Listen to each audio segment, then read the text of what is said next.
سلام دوستان عزیز، میخوام تو این ویدیو یکی از جاذبه های طبیعی و گردشگری شهرستان جاجم رو به شما معرفی کنم.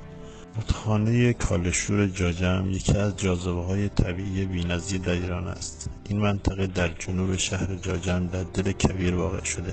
برای دیدن این جاذبه طبیعی به جاده امیرآباد یا جاده راه آهن جاجم بروید.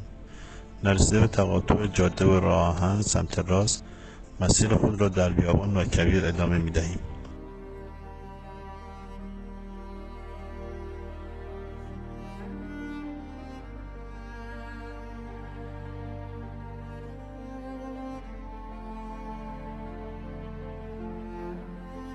به رودخانه دائمی کاله‌شور جاجم برسیم.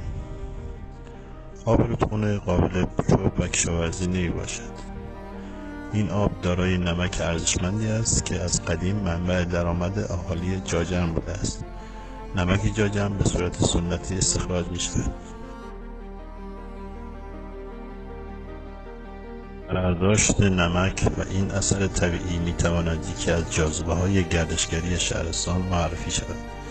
به خاطر نبود زیرساخت‌های سرمایه‌گذاری و نبود سرمایه‌گذار به عنوان یک جاذبه گردشگری به درستی معرفی نشده است.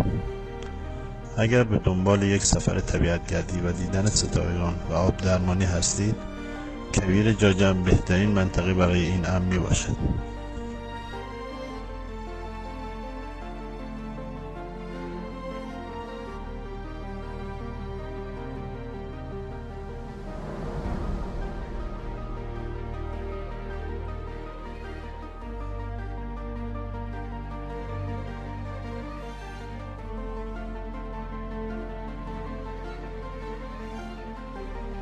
پیشنهاد میکنم آخر هفته مخصوصا غروب و اوایل شب به این مکان زیبا و دیدنی سفر کنید یا کمپ شبانه داشته باشید.